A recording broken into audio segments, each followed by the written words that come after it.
Collision frequency and mean free path.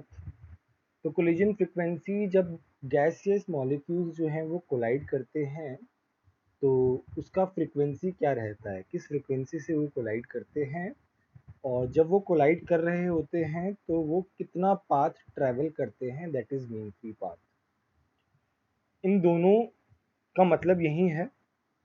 और इस पे क्वेश्चंस आते हैं, मेनली जो है ये एडवांस का टॉपिक है, इसमें मेंस में बहुत ही कम पूछते हैं। मेंस में पूछते हैं तो इसके बारे में पूछते हैं, ठीक है। बाकी इस पे कोई टफ क्वेश्चन आएगा तो वो एडवांस में आएगा। इजी क्वेश्चन, थोड़ा सा इजी और बहुत रेयर चांस है कि मेंस में आ जाए। मीन फ्री पाथ पे पूछ सकते हैं क्वेश्चन मेंस में। तो हम इसमें अजम्पशन क्या लेते हैं, पहले तो वो देखते हैं, ठीक है। तो इसमें हम अजम्पशन लेते हैं कि गैस मॉलिक्यूल्स जो हैं, all gas molecules are of same shape and size, ठीक है। और हम उसको स्फेरिकल लेते हैं। वैसे हम लिखने की जरूरत नहीं, हम पहले से एज्यूम करते हैं, बट ठीक है। दूसरा, all molecules are moving with same speed। और वो स्पीड क्या लेते हैं हम, u एवरेज लेते हैं, that is equal to 8 RT/5, ठीक है। हम ये अजम्पशन लेते हैं, ठीक है। अभी ये अजम्पशन हो गया, एक बार इसका स्क्रीनशॉट ले लो। देखो ये तुम्हारी नोटबुक में नहीं लिखा हुआ, नोट्स में नहीं लिखा हुआ, तो ये तुमको अलग से लिखना है। तो नोट्स में यहीं प्रोवाइड करा रहा हूँ, मतलब सब कुछ मैं इसी बोर्ड पे लिख रहा हूँ, तो तुमको कुछ एक्स्ट्रा जरूरत नहीं पड़ेगी, केवल स्क्रीनशॉट से देख के लिखना है। डन, ठीक है।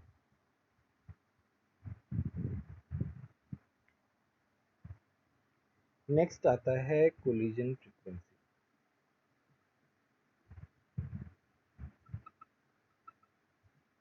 जिसको हम Z से रिप्रेजेंट करते हैं। तो इसका मतलब होता है नंबर ऑफ कोलिजन्स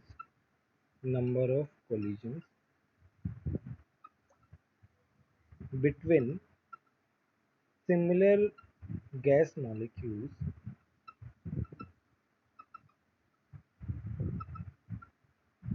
पर यूनिट वॉल्यूम।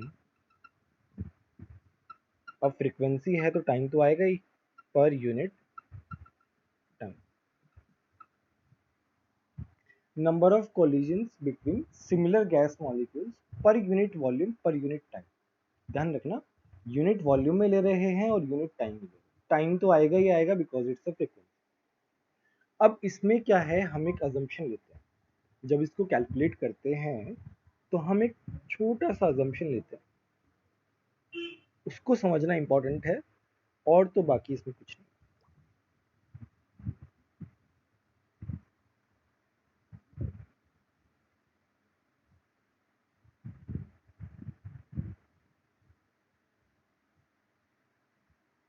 इसका जो डायमीटर है दैट इज सिग्मा। अब देखो इसमें क्या पॉइंट क्या है इसका।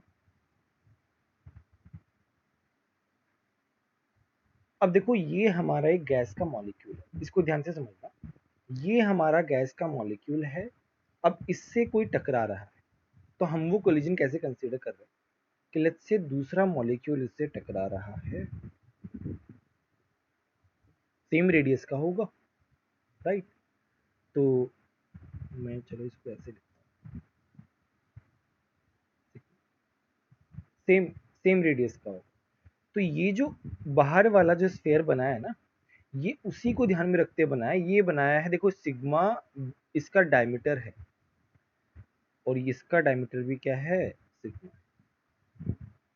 तो सिग्मा रेडियस का मैंने क्या बनाया, स्फेयर बनाया है, उसी के अंदर दूसरा मॉलिक्यूल। मतलब मॉलिक्यूल अगर यहाँ पे होगा तो वो हिट करेगा। If molecule in this region it will hit this molecule. This is our testing molecule. ये हमारा क्या है, टेस्टिंग मॉलिक्यूल है। एक मिनट रुको। मतलब मॉलिक्यूल जो है वो आ रहा है और वो इसको हिट कर रहा है। कोलिजन तो तभी होगा जब वो उसे हिट करे। तो वो हिट तभी करेगा जब वो इसके अंदर आएगा कंप्लीट। मान लो वो यहाँ पे है, ऐसे है, तो वो मिस कर देगा, वो हिट नहीं कर पाएगा। और मान लो वो ऐसे है,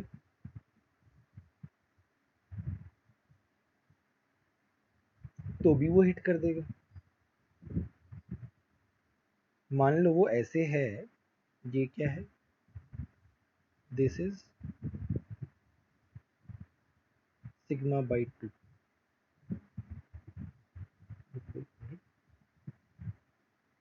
हम इसको ऐसे मान, थोड़ा सा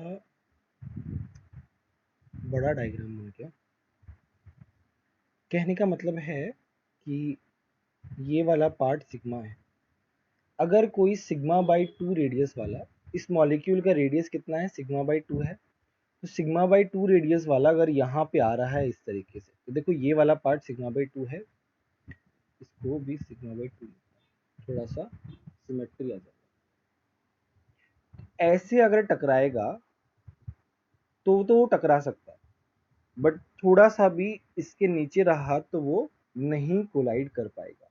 कोलिजन तभी होगा जब उसका रेडियस इतना होगा। इस इधर रहेगा तो टकरा नहीं पाएगा, वो मिस कर देगा। टकरा कब पाएगा, जब वो यहाँ पे होगा। तो कहने का मतलब डॉटेड लाइंस जो है ना वो रिप्रेजेंट कर रही हैं कि ये मॉलिक्यूल जो है वो इधर जा रहा है, इससे यू एवरेज से, यू एवरेज से मॉलिक्यूल जा रहा है। देखो जब ये मॉलिक्यूल जा रहा है इस साइड, तो मान लो इधर से मॉलिक्यूल आ रहा है, तो वो कब टकरा पाएगा, जब वो इसके इस क्रॉस सेक्शन के अंदर आ जाए। अगर वो इस क्रॉस सेक्शन के हाफ अंदर आ गया तो वो टकरा जाएगा, और हाफ नहीं आ पाया तो नहीं टकरा पाएगा। तो ये है, इसको हम बोलते हैं, ये पूरे रीजन को कोलिजन क्रॉस सेक्शन। एक सिलेंड्रिकल टाइप का बना हुआ है, डेरिवेशन के लिए बनाया है हमने, समझने के लिए। बताओ ये वाला पार्ट समझ में आया कि नहीं। हाँ हाँ बोलो।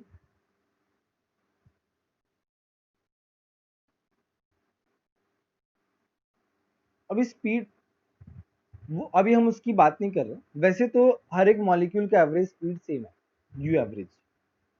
हर एक मॉलिक्यूल का स्पीड जो है वो सेम है, यू एवरेज।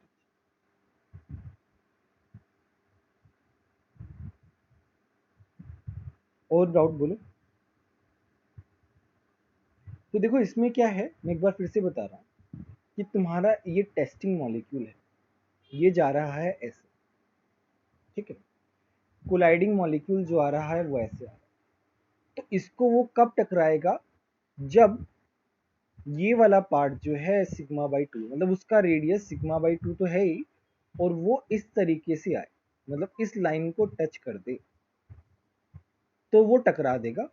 और मान लो वो उस लाइन को टच नहीं किया तो वो मिस कर देगा। यहाँ पे क्या हो रहा है, यहाँ पे हिट हो रहा है और यहाँ पे मिस हो रहा है, ठीक है। तो इसका क्या मतलब है कि अगर मेरा ये जो सिलेंड्रिकल क्रॉस सेक्शन है, इसी में ही कोलिजन पॉसिबल है।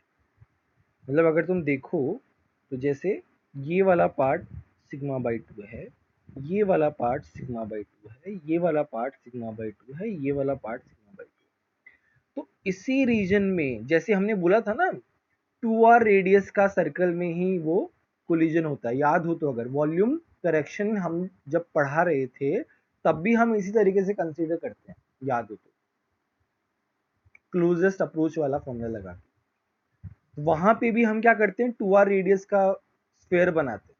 यहाँ पे भी उसी तरीके से बन रहा है कि कोलिजन इसी तरीके, इसी क्रॉस सेक्शन में पॉसिबल। बोलो समझ में आया कि नहीं है।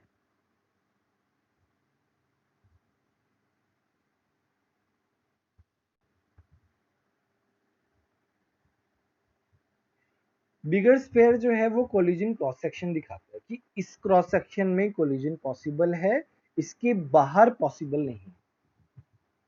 ऑब्वियसली अगर मेरा यहाँ पे आएगा, मान लो जैसे ये है, मान लो यहाँ पे कोई आएगा तो वो कैसे कोलाइड करेगा यार? कोलिजन तभी होगा जब वो इसके अंदर आएगा, इस पूरे क्रॉस सेक्शन के अंदर आएगा, then only collision can take place. इसका स्क्रीनशॉट ले लो।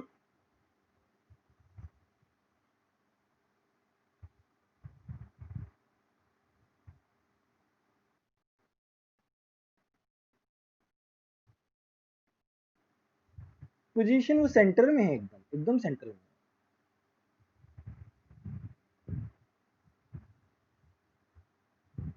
ठीक है,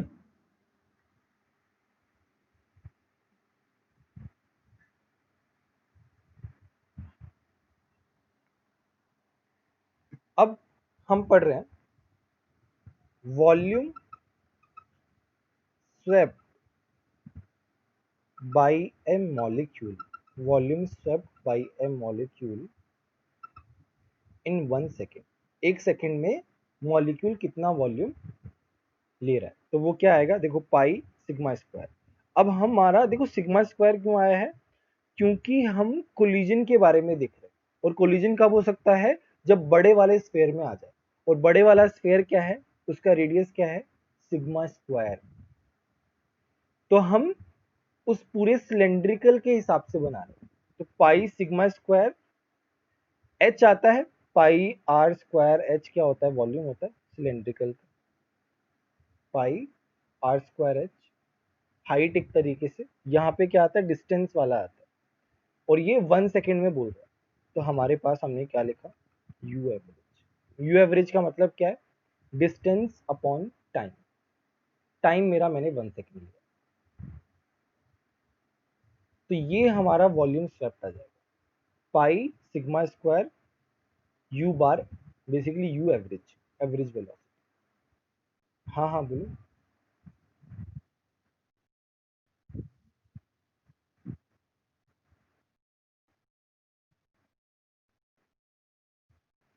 हाँ हाँ, तो मॉलिक्यूल का डायमीटर सिग्मा है, बट पूरा जो क्रॉस सेक्शन है, बड़ा वाला जो स्फेयर बनाया था, उसका रेडियस क्या हो जाएगा, सिग्मा, क्योंकि कोलिजन तो उसी में पॉसिबल है ना, बड़े वाले क्रॉस सेक्शन में पॉसिबल है।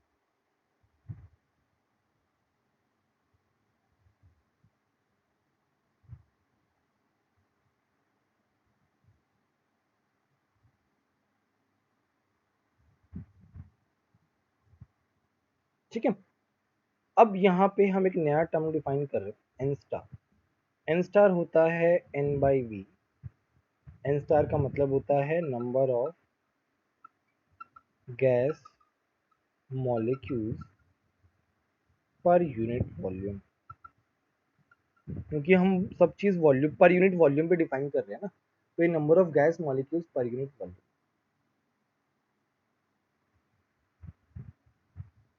ठीक है, यहाँ तक कोई doubt?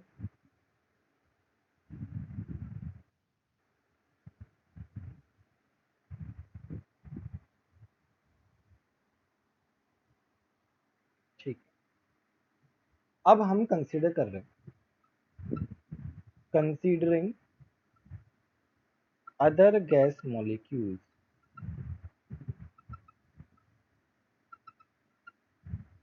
To be stationary, then number of collisions done by this molecule in 1 second. 1 second में कितने, अब हम क्या कर रहे हैं, बाकी मॉलिक्यूल्स को हम कांस्टेंट ले रहे हैं, हम जो कोलिजन फ्रीक्वेंसी निकाल रहे हैं वो उस एक सिंगल मॉलिक्यूल के रिस्पेक्ट में निकाल रहे हैं कि वो कोलाइड कर रहे हैं, तो उसके लिए हम लिखते हैं Z1। Z1 क्या रिप्रेजेंट कर रहा है, इस सारे के सारे जो मॉलिक्यूल्स हैं वो स्टेशनरी है एक्सेप्ट हमारा टेस्टिंग मॉलिक्यूल, तो वो कोलाइड कर रहा है। तो उसके रेस्पेक्ट में कैसे लिखेंगे हम, कि हमारा जो वॉल्यूम आया है N2, एन स्टार, वो सारे मॉलिक्यूल्स के साथ कोलाइड कर रहा है। तो ये क्या आ गया, number of molecules per unit volume आ गया, उससे हमने मल्टीप्लाई किया number of molecules. Collision number है एक तरीके से। कोलिजन फ्रीक्वेंसी, एक सिंगल मॉलिक्यूल जो है वो सबके साथ कोलाइड कर रहा है।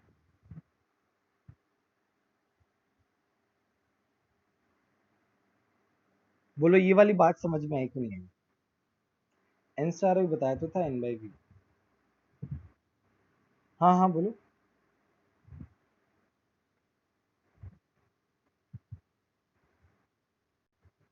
नहीं, एन स्टार टोटल है। हम देखो क्या कर रहे हैं, क्रॉस सेक्शन हमने एक छोटा सा यूनिट लिया है, अब हम इसको पूरे सिस्टम के लिए डिफाइन कर रहे हैं।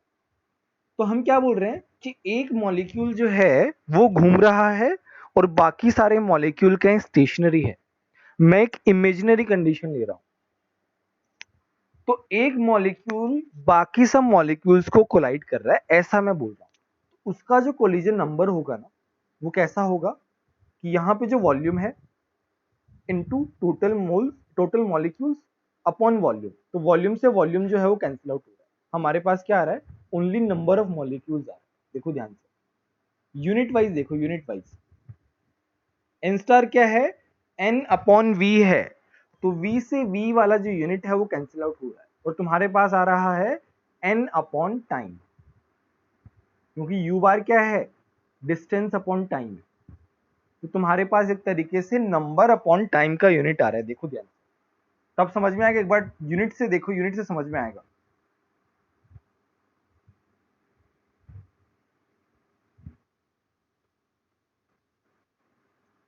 कौन सा ये?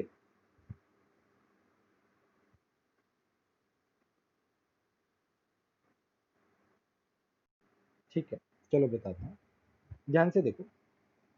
देखो इसका जो डेरिवेशन है ना वो थोड़ा सा दिखने में थोड़ा सा कॉम्प्लिकेटेड है, बट एक दो बार हम इस पे क्वेश्चंस कर लेंगे ना तो समझ में आ जाएगा। देखो यहाँ पे क्या है, दिस, इसका यूनिट क्या है, वॉल्यूम अपॉन टाइम। ठीक है, इसका यूनिट क्या है, नंबर अपॉन वॉल्यूम। वॉल्यूम से वॉल्यूम कैंसिल, तुम्हारे पास क्या आ गया, नंबर अपॉन टाइम।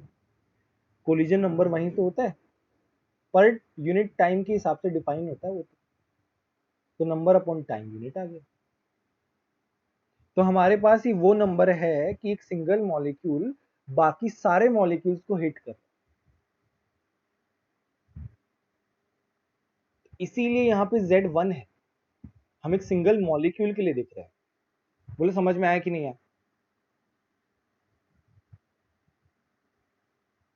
ठीक है, ठीक है।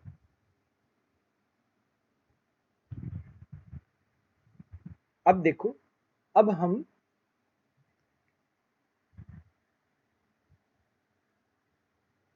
क्या कर रहे हैं कि ये एक पॉइंट है, ये मेरा मॉलिक्यूल है, ये मेरा मॉलिक्यूल, ठीक है। तो ये मेरा मॉलिक्यूल इधर जा रहा है, ये मेरा मॉलिक्यूल इधर जा रहा है। देखो ये जो एंगल है, ये एंगल हम एक एवरेज एंगल ले रहे हैं 90 डिग्री। इसका स्पीड भी क्या है, यू बार है, इसका स्पीड भी क्या है, यू बार। तो इनका रिलेटिव स्पीड क्या हो जाएगा, u bar root two. Physics में पढ़ा है, ये क्या हो जाएगा, u bar relative, relative velocity. तो ये जो एंगल है 90 डिग्री, ये हम एवरेज मानते हैं। ये थोड़ा सा एक्सपेरिमेंटल है, क्योंकि मॉलिक्यूल्स किसी भी एंगल पे हिट कर सकते हैं। तो मान लो एंगल 30 भी हो सकता है, 60 भी, 90 भी, 130 भी, 140 भी, 150 भी। तो इन सबका एवरेज आउट करके हम 90 मान के सॉल्व करते हैं। बोलो ये वाली बात समझ में आई कि नहीं?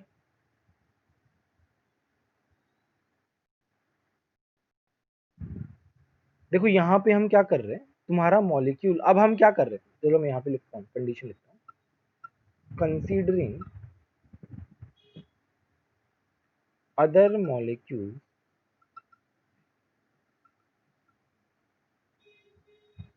to be moving as well. ठीक है, अब दूसरे मॉलिक्यूल स्टेशनरी नहीं है, वो भी मूव कर रहे हैं। We have relative velocity u relative is equal to root 2 into u average। 90 degree जो है उसको तुमने क्या लिया, एवरेज लिया। एवरेज कैसे ले रहे हैं? देखो मॉलिक्यूल का जो हिट करने का जो एंगल है that could be any angle between 0 to 180। ठीक है, किसी भी एंगल पे वो हिट कर सकते हैं, बट उसमें से हम क्या ले रहे हैं, उसको एवरेज आउट करके 90 डिग्री पे हम सॉल्व कर रहे हैं। ये एक सॉल्व करने का तरीका है जो कि फिक्स है। उसमें we cannot argue why would we take 90 degree। It's like experimental, उसी तरीके से फॉर्मूला डिराइव हुआ है। ठीक है, तो तुम्हारा u रिलेटिव, हाँ हाँ बोलो।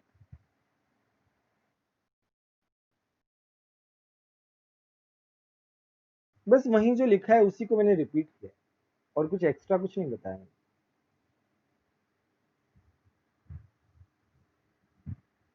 ठीक है, अब हम इस फॉर्मूला में थोड़ा सा वो ला रहे हैं, चेंज ला रहे हैं। इसमें क्या था, ये वाला केस कब था, जब बाकी मॉलिक्यूल्स जो है वो स्टेशनरी है और एक ही मॉलिक्यूल मूव कर रहा है। बट ऐसा तो केस है ही नहीं। केस तो क्या है, सारे मॉलिक्यूल्स मूव कर रहे हैं। तो जब सारे मॉलिक्यूल्स मूव कर रहे हैं उस टाइम पे हम क्या डिफाइन करते हैं, कोलिजन नंबर।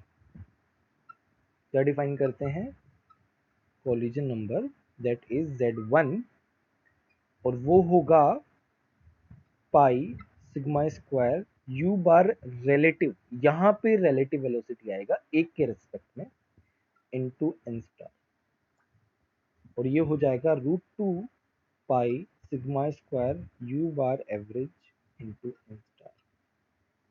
ये मेरा जो कोलिजन नंबर आया है, ये नंबर जो है ये सबसे ज्यादा इंपॉर्टेंट। ये तो क्या है, ये इमेजिनरी कंडीशन है जब सारे मॉलिक्यूल स्टेशनरी हैं, बट ऐसा तो है नहीं, वो भी मूव कर रहे हैं।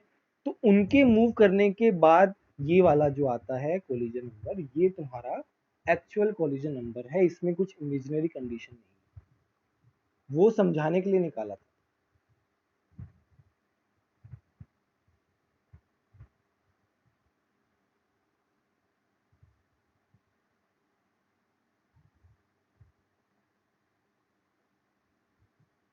क्लियर है, बताओ।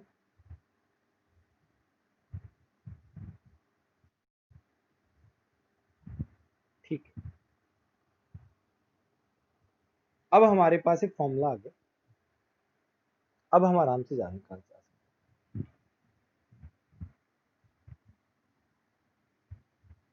हमारे पास Z1 कितना आया, √2 pi sigma square u average into n star. ठीक है, ये हमारा आया है एक मॉलिक्यूल के रेस्पेक्ट में कोलिजन नंबर। ठीक है, अब आता है कंसीडरिंग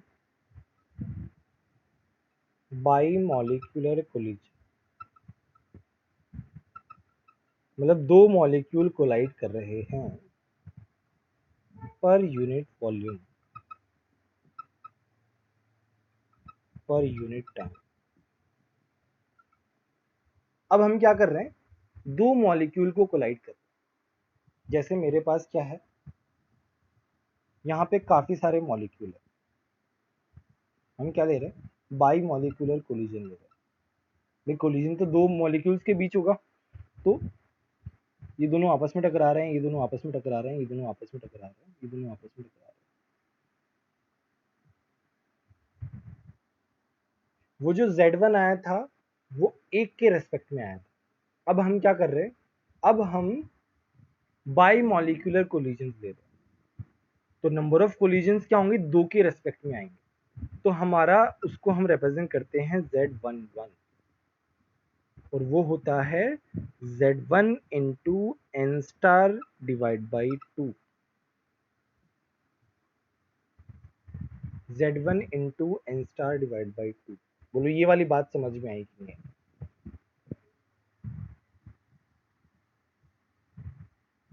और ये कितना हो जाएगा? √2 pi sigma square u average into n star divide by 2। और ये कितना आ जाएगा? 1/√2 pi sigma square u average into n star square. और ये आ गया Z1।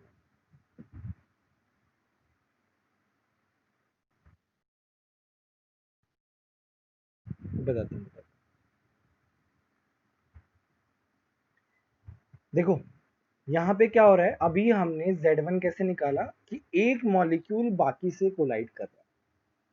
अब हम क्या ले रहे हैं? अब हम बाई मॉलिक्यूलर कोलिजन ले रहे हैं कि अब दो दो मॉलिक्यूल्स कोलाइड कर रहे हैं। तो उसके रिस्पेक्ट में क्या हो जाएगा? Z11 का वैल्यू क्या आ जाएगा कि Z1 एक मॉलिक्यूल कोलाइड कर रहा है और n star by 2 half of the molecule. By molecular मतलब हम क्या करेंगे? दो से हमको डिवाइड करना पड़ेगा, तभी हम बाई मॉलिक्यूलर कोलिजन्स ले पाएंगे।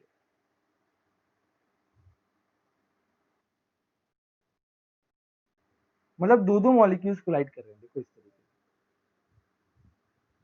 मतलब तुम्हारा जो टेस्टिंग मॉलिक्यूल है वो क्या कर रहा है? जैसे मान लो तुम इस मॉलिक्यूल को देखो, तुम्हारे पास 3 मॉलिक्यूल हो रहा है, तो वो क्या करेगा? इससे भी टकराएगा, इससे भी टकराएगा, इससे भी टकराएगा। ठीक है, तो तुम्हारे कोलिजन्स उस हिसाब से निकालेंगे, तो वो जो हमारा आएगा कि टोटल मॉलिक्यूल्स कितने हैं डिवाइड बाई 2।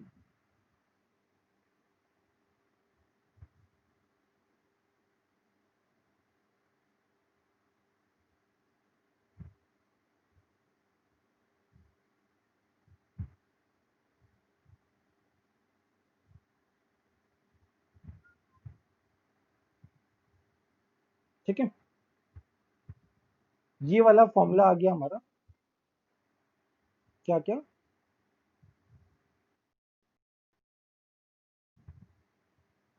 एक मिनट रुक जाओ, ये मैंने एक मिनट।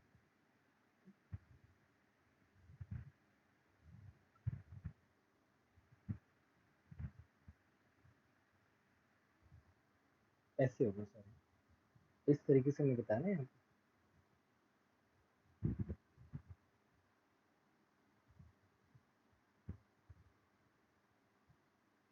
बाई मॉलिक्यूलर कोलिजन्स देख रहे हैं हम लोग।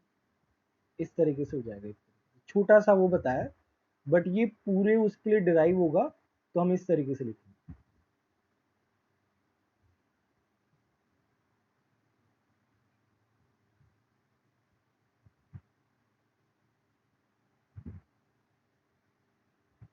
क्लियर है? कोई और कोई डाउट किसी को अभी तक?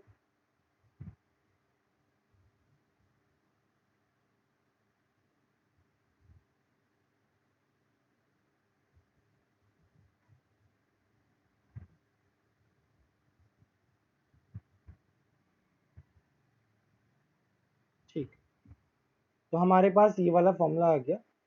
ये वाला फॉर्मूला बहुत इंपॉर्टेंट है।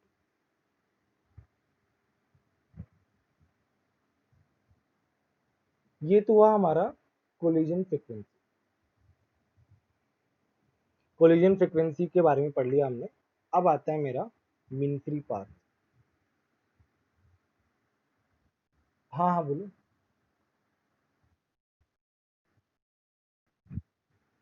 क्या क्या?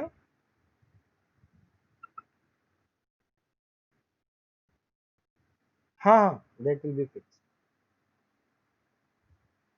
नेक्स्ट हमारा मीन फ्री पाथ।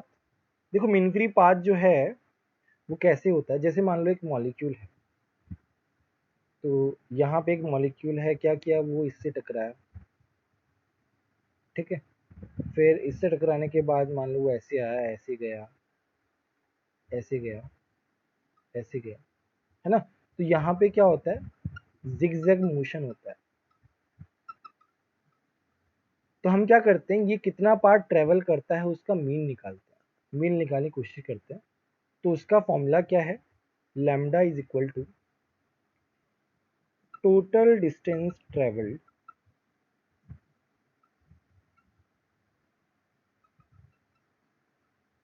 कितना डिस्टेंस ट्रेवल किया in 1 second upon total collisions by one molecule. Total distance travel in 1 second upon total collisions by one molecule. तो ये हमें क्या देता है, नंबर देता है। हम एक मॉलिक्यूल के रेस्पेक्ट में निकाल रहे, तो हम इसमें क्या लिखेंगे, यू एवरेज। देखो total distance travel in 1 second कितना है, यू एवरेज। जिगजैग ही रहता है मोशन जो है, जैसे ये मॉलिक्यूल इधर गया इधर गया इधर गया इधर गया इधर गया इधर गया, कैसे भी जाता है, रैंडम होता है बहुत, इसलिए हम उसे जिगजैग बोलते हैं। Upon total collisions by one molecule कैसे लिखते हैं, Z1 से लिखते हैं। देखो ध्यान से,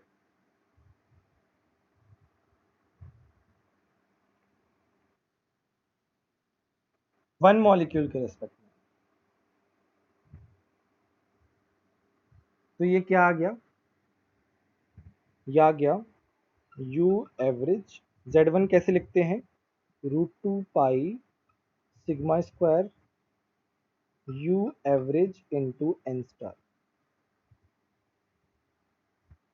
यू एवरेज से यू एवरेज कैंसिल, तो ये हो जाता है 1/√2 pi sigma square n star.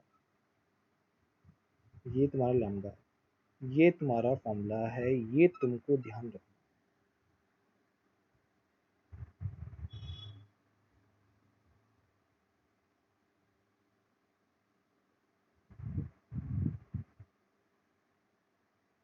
बोलो इसमें किसी को कोई डाउट है?